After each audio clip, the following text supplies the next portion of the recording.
जय हिंद, जय भारत। दोस्तों, इतिहास की श्रृंखला में हम भारत के सबसे चर्चित नवरत्न, हालांकि इतिहास में दो नवरत्न हुए हैं, एक चंद्रगुप्त विक्रमादित्य का प्राचीन भारत में नवरत्न जिसका प्रतिनिधित्व कालिदास करते थे, और एक उन्हीं से प्रेरणा लेने वाले मुगल काल में मुगल वंश के वास्तविक संस्थापक अकबर महान का नवरत्न जिसका प्रतिनिधित्व कहते हैं तानसेन, बीरबल, रहीम, जो आज भी विचार के रूप में जिंदा है।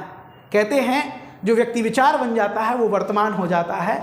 भले तानसेन खत्म हो गए हों, लेकिन आज भी संगीत के पर्याय कौन है? तानसेन। संगीत सम्राट किसको बोला जाता है? तानसेन। भले बीरबल आज नहीं हो, लेकिन आज भी जनमानस में किंवदंतियों के रूप में चर्चित हैं अकबर और बीरबल के किस्से। आपने घर में सुना होगा कि बीरबल की खिचड़ी। जब भी घर में खाना लेट होता है, मम्मी खाना पकाने में देर करती हैं, तो पिताजी बोलते हैं क्या बीरबल की खिचड़ी पक रही है? तो ध्यान रखना, आज भी विचार के रूप में ये जीवंत हैं। व्यक्ति मर सकता, लेकिन विचार कभी नहीं मरता। विचार हमेशा वर्तमान रहता है, और वर्तमान है आज तानसेन, और वर्तमान है आपके बीरबल, और वर्तमान है रहीम के दोहे।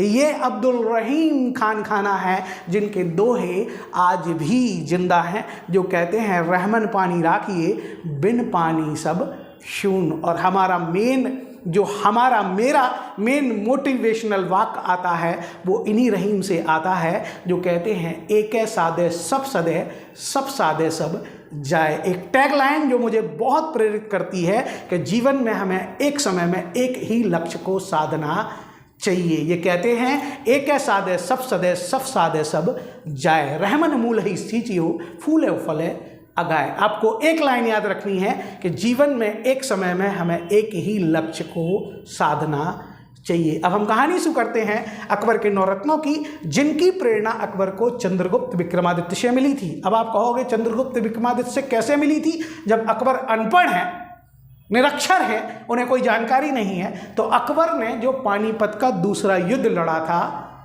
5 नवंबर 1556 को बैरम खां के नेतृत्व में, जब अकबर और उस बैरम खां की सेना ने जिसे हराया था वो भारत का अंतिम विक्रमादित्य था, और उसका नाम था हेमू। और जब अंतिम विक्रमादित्य हेमू या हेमचंद को हराया तो अकबर अनपढ़ तो थे, लेकिन जिज्ञासु थे। उनकी जिज्ञासा बहुत थी, और तब उन्होंने विक्रमादित्य के बारे में जाना, और चंद्रगुप्त विक्रमादित्य के जैसे अपने दरबार में 9 रत्नों को रखने का प्रण लिया। और उन्होंने कहते हैं अपने दरबार में 9 रत्न ऐसे रखे कि वो इतिहास में अमर हो गए। ध्यान रखना, कहते हैं उनके 9 रत्नों में, और अकबर कहते हैं हिंदू मुस्लिम एकता के प्रतीक थे, हिंदू मुस्लिम एकता में संतुलन बनाने का प्रयास करते थे। इसलिए उनके नवरत्न में भी ये चीज़ दिखेगी आपको कि उन्होंने अपने नवरत्नों में 4 रखे हिंदू और 5 रखे मुसलमान। बैलेंस बनाने के लिए 4.5 तो कर नहीं सकते थे, 4.5 तो कर नहीं सकते थे, लेकिन 4 हिंदू और 5 मुसलमान। हालांकि ये बात अलग है कि एक हिंदू उनमें से बाद में बन जाता है मुसलमान, वो इस्लाम को स्वीकार कर लेता है। और हम वो बात कर रहे हैं रामतनु पांडे तानसेन की। तो शुरुआत करते हैं मध्य प्रदेश के ग्वालियर के बैहट में जन्मे हुए रामतनु पांडे तानसेन, जो ग्वालियर के बैहट में जन्मे थे और अकबर को रीवा के राजा रामचंद्र देव से प्राप्त हुए थे। और संगीत के क्षेत्र में ये इतने अव्वल थे कि इन्हें आज संगीत सम्राट कहा जाता है। और अगर आप तानसेन के बारे में बहुत कुछ जानना चाहते हैं तो हमारा तानसेन पर बनाया गया वीडियो आप देखें, सुने और समझें, क्योंकि उसमें केवल हमने तानसेन पर बात की है। यहाँ संक्षिप्त में हम समझ दे पाएंगे कि तानसेन संगीत सम्राट हैं, वास्तविक नाम रामतनु पांडे हैं, और ये एकमात्र 9 रत्न हैं जिन्होंने हिंदू धर्म को त्याग कर इस्लाम को स्वीकार कर लिया था। इनका जन्म भी ग्वालियर बेहट में है और इनका मकबरा भी ग्वालियर में है। ध्यान रखना, तानसेन जो अकबर को रीवा के राजा रामचंद्र देव से प्राप्त हुए थे। आज भी तानसेन का संगीत के रूप में बड़ा महत्व है। ध्यान रखना। फिर आ जाते हैं हम, कहते हैं बीरबल पर, जिनका वास्तविक नाम महेश दास है, अकबर के नौरत्नों में से विशेष स्थान रखते थे। बुद्धि के वीर बीरबल, जो अपनी हाजिर जवाबी के लिए बहुत चर्चित थे, ये कालपी के ब्राह्मण थे और इनका वास्तविक नाम महेश दास था। एग्जाम के पॉइंट ऑफ व्यू से इनके वास्तविक नाम बहुत इंपॉर्टेंट हैं। जैसे तानसेन का वास्तविक नाम रामतनु पांडे। ध्यान रखना, पांडे दो मिलेंगे इतिहास में, एक रामतनु पांडे और एक मंगल पांडे। यहाँ हमें चुलबुल पांडे नहीं मिलेंगे, आपको वो याद होंगे लेकिन एग्जाम में वो आपके काम नहीं आएंगे। आपके काम आएंगे रामतनु पांडे और मंगल पांडे। ध्यान रखना, मंगल पांडे 1857 में है और रामतनु पांडे हैं आपके अकबर के नौरत्नों में से एक। ध्यान रखना, महेश दास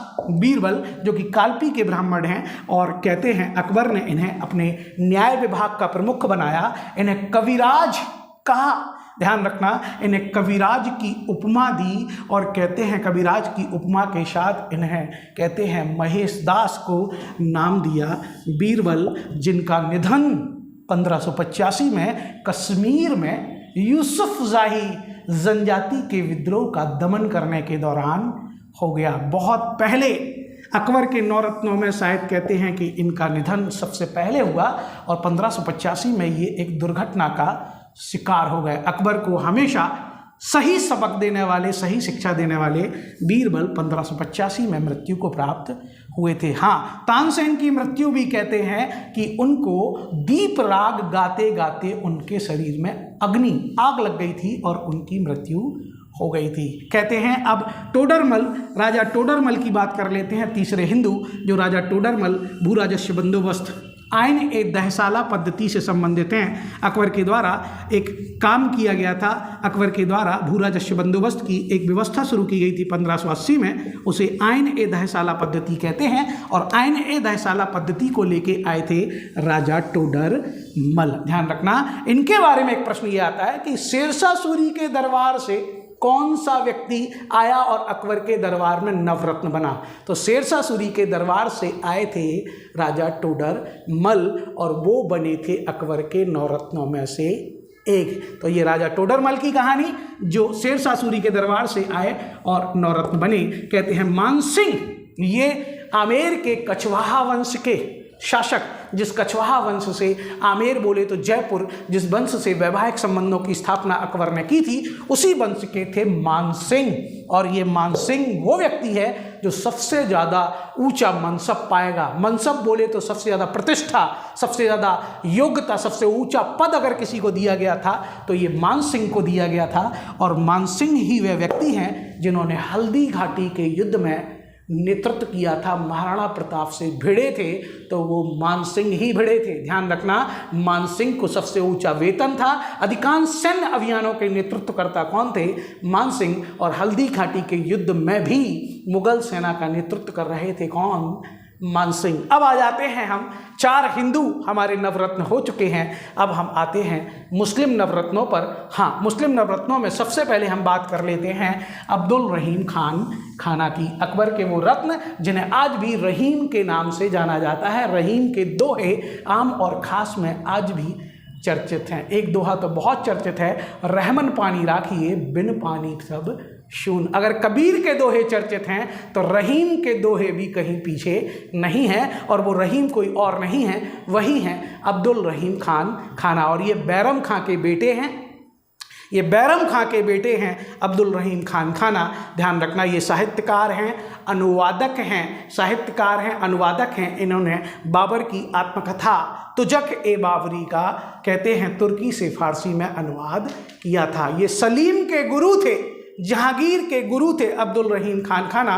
और 1602 में अगर सलीम के विद्रोह का दमन किसी ने किया था तो वो थे अब्दुल रहीम खान खाना, बैरम खां के बेटे और जहांगीर के गुरु, सलीम के विद्रोह का दमन करने वाले अब्दुल रहीम खान खाना। खान खाना इनकी उपाधि है, बैरम खां के ये बेटे हैं। फिर आते हैं अकबर के सबसे खास वैसे तो अकबर के सबसे खास सबको लगता होगा बीरबल होंगे, लेकिन अकबर के सबसे खास राइट हैंड सचिव सलाहकार अगर कोई थे, अकबर को वाकई में अकबर महान बनाने वाला अगर कोई है तो वो है अबुल फजल। ध्यान रखना, जिसने अकबर की जीवनी अकबरनामा लिखी और उसके 5 भागों में से तीसरे भाग को आईने ए अकबरी कहा जाता है। अकबर की जीवनी लिखने वाले, अकबर के कहते हैं अकबर के झरोके दर्शन की कॉन्सेप्ट लेके आने वाले, अकबर को भव्य रूप देने वाले, अकबर को अकबर महान बनाने वाले अगर कोई हैं तो उनके सचिव और सलाहकार अबुल फजल,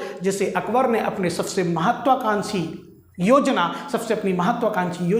दीन ए इलाही का प्रमुख बनाया था। दीन ए इलाही के प्रमुख बने थे कौन?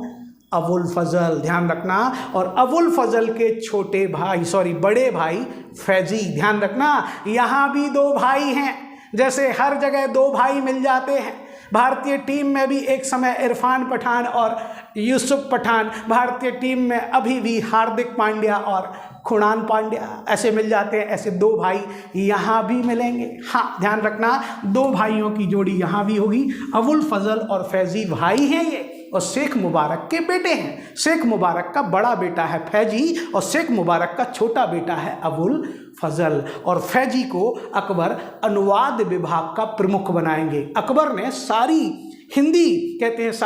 आपके हिंदू धर्म की संस्कृत पुस्तकों का फारसी में अनुवाद करवाया। हिंदू मुस्लिम एकता की स्थापना के लिए उसने फारसी और संस्कृत के विद्वानों को एक ही छत के नीचे बैठलवाया और उसने बहुत सी किताबों का फारसी में कहते हैं अनुवाद करवाया। और उस अनुवाद विभाग का प्रमुख बनाया किसको? फैजी को। अनुवाद विभाग बनवाया था आगरा में और अनुवाद विभाग के प्रमुख बने थे कौन? फैजी। अब आ जाते हैं हाजिर जवाबी में बीरबल को टक्कर देने वाले एक और व्यक्ति, गुदगुदाने वाले मुल्ला दो प्याजा, जो कि अकबर के सलाहकार माने जाते हैं। मजाक में कहा जाता है कि ये खाने में 2 प्याज खाते थे, इसलिए इनका नाम हो गया मुल्ला दो प्याजा। अगर आप 1.5 प्याज खाते हैं तो आपका नाम होगा मुल्ला 1.5 प्याजा। अब ये आपकी प्रकृति पर निर्भर करता है कि आप कितनी प्याज खाते हैं। मुल्ला 2 प्याजा। और फिर अंतिम हकीम हुमाम, जो कि अकबर के रसोइये थे। इन 2 नवरत्नों के बारे में कोई बहुत जानकारी नहीं मिलती और एग्जाम में सामान्यतः ये पूछे भी नहीं जाते। तो इस तरह संक्षिप्त में हमने अकबर के 9 रत्नों की कहानी प्रस्तुत की। ऐसी ही जानकारी के लिए आप हमसे जुड़ें। जय हिंद, जय भारत।